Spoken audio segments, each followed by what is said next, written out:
had some really, really intelligent students, man. We had some guys who really did well. We had a guy called Wako Augustus. I don't know if he's here tonight. He's doing really well. Wako was so clever, man. You know those people would correct teachers in class.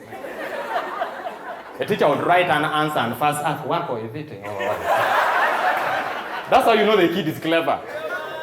We had another guy who was an Indian. His name was Divesh.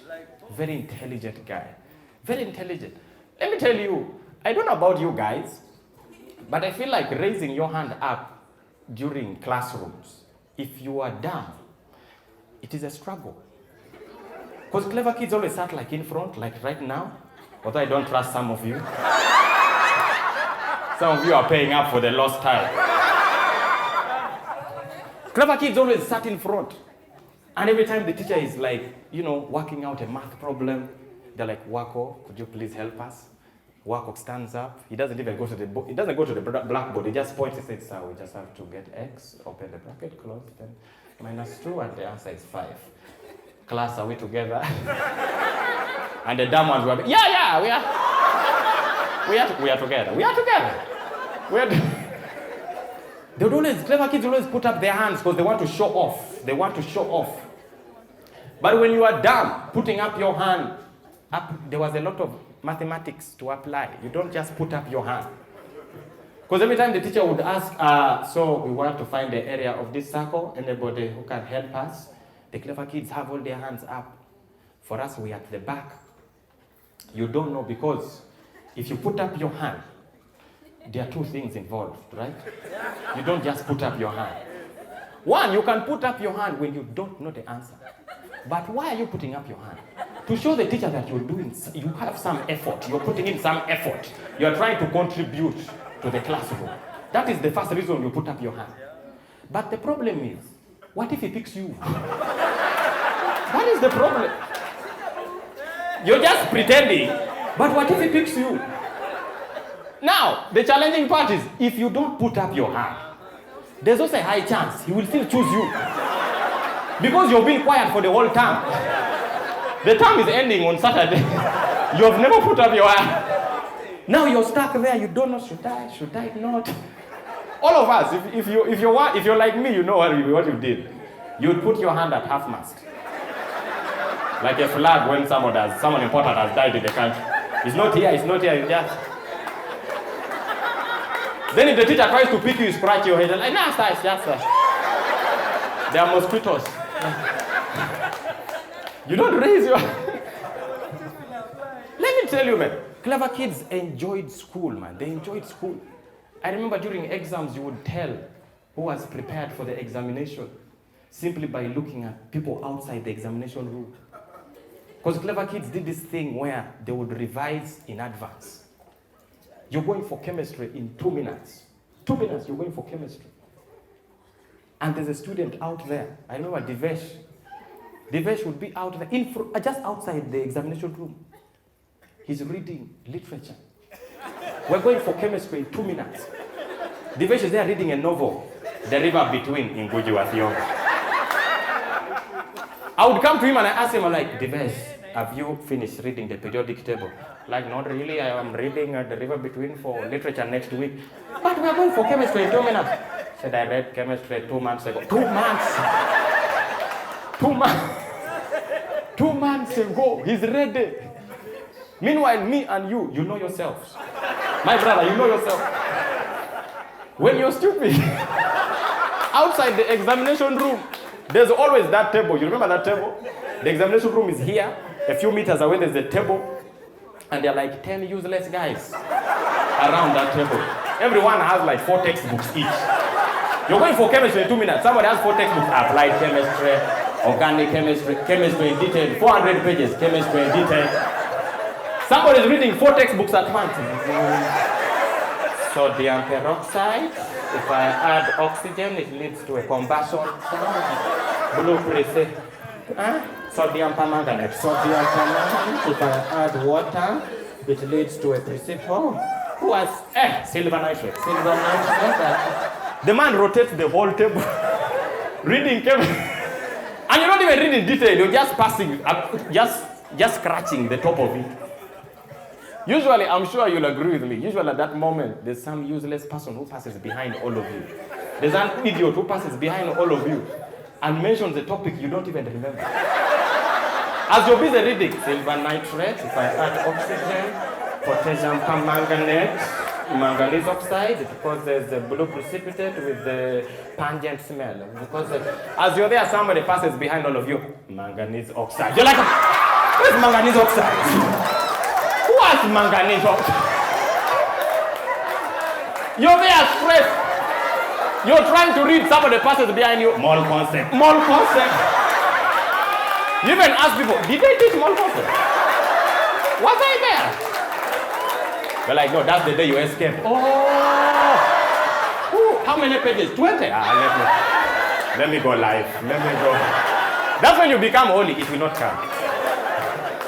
Someone talks as if he read it. It is not coming. It doesn't. You find it's number one. You find... Oh, it was tough. Even history, you'd be there reading. You're like, okay, what... Why did the Indian coolies? The Indian coolies were building the railway station, okay? Savo, the Savo National Park, the lions were eating Maji rebellion. Maji, they poured water on themselves to avoid bullets. Mao, no but Mao, left DP, went to NRM in 1980, okay? Why was Norbert Mao in the Mao rebellion? What else is it? As you're busy struggling, somebody passes behind. Luo migration. Like Luo. You even see Luo is also going. Why did we migrate? Why did we migrate? Who was migrating with us? You find them in Yankole, bring our book. It's we are the ones who migrated.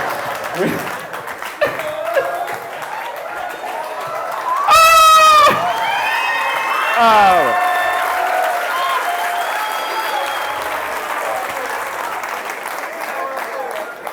You are stressed.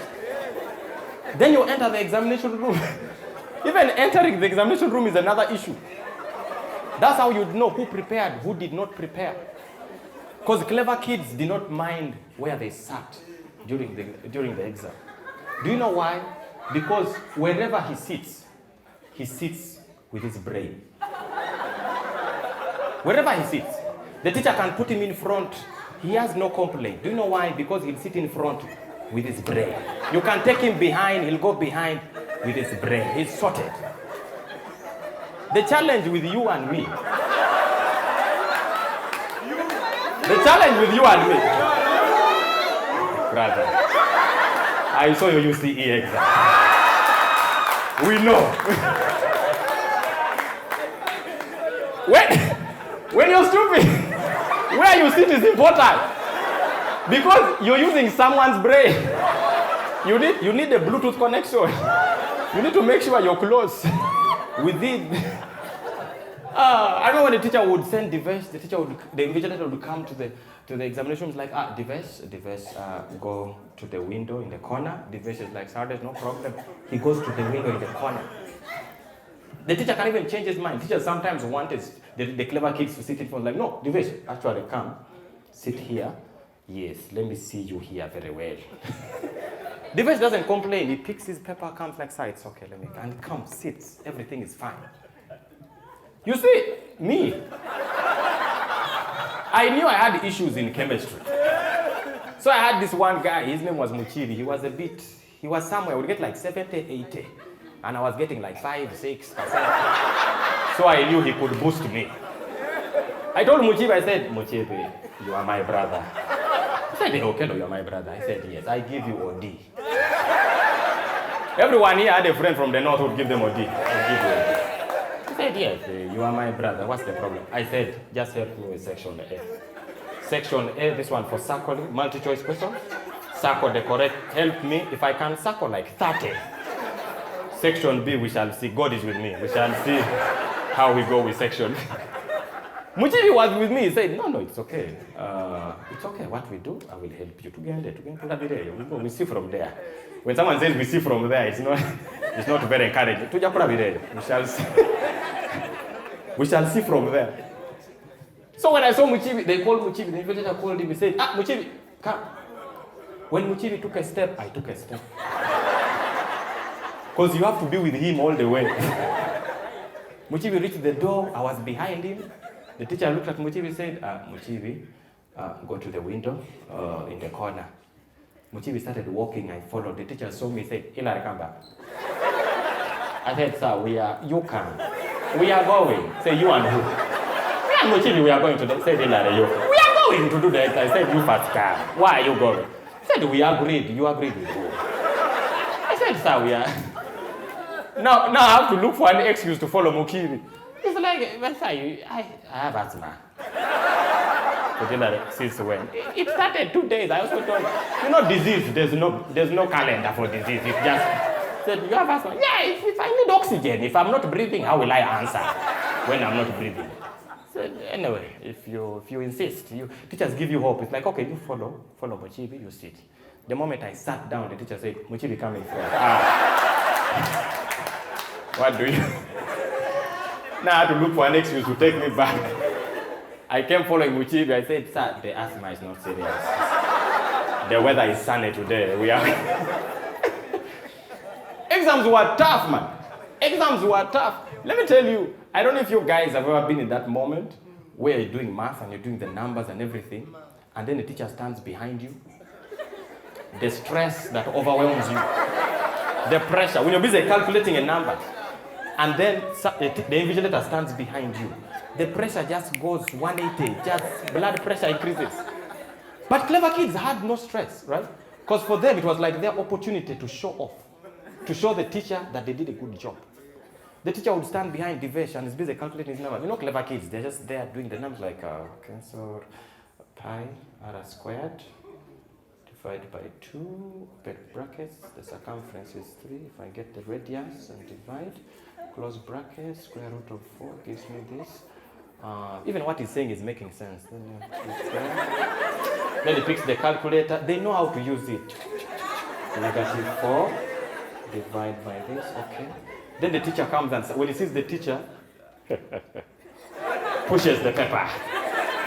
Pi minus this, divide by this, equals 2.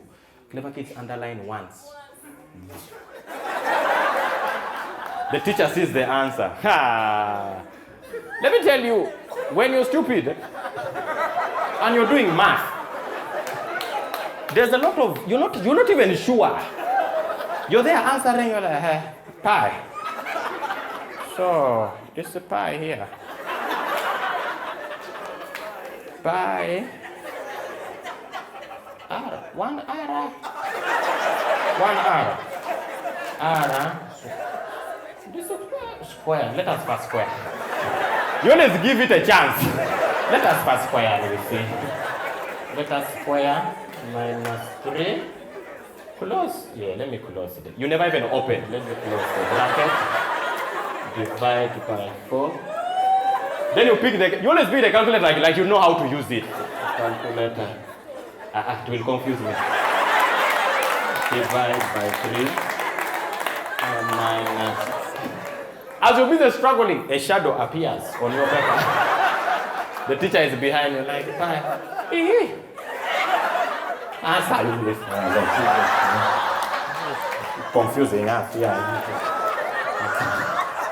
And teachers always insist. The teacher is also there, trying to look at your answer, and they always win. They always win. You finish your number 5. You underline like 4 times. The answer is -5. Surely, it's -5. Have you noticed? Even the comments that the teachers give, when you are clever, the comments are positive. You underline your answer, the teacher sees the answer, they walk away speaking positively. They're like, you people have understood the circles and algebra. You're doing well. Class, this is good. I expect some D1s and Ls. This is really good. There's hope. But some of us, the teacher would stand behind you and your heart would break. You underline your answer with hope 4 times. Okay, at least we have 5 marks. What else do we do? When you're done with number 5, you see the teacher walking away. Read number 5 carefully, class. Read number 5 carefully. You look at the teacher like, sir, is there a problem? No, Hilary, focus. It's okay. Is there a problem? No, please, you continue. You start asking for a rubber. Who has a rubber? Who has As if you know the corrections you're going to make. What's a rubber? I want to see. Maybe I shouldn't have squared. Maybe. Let's try division. Let's try.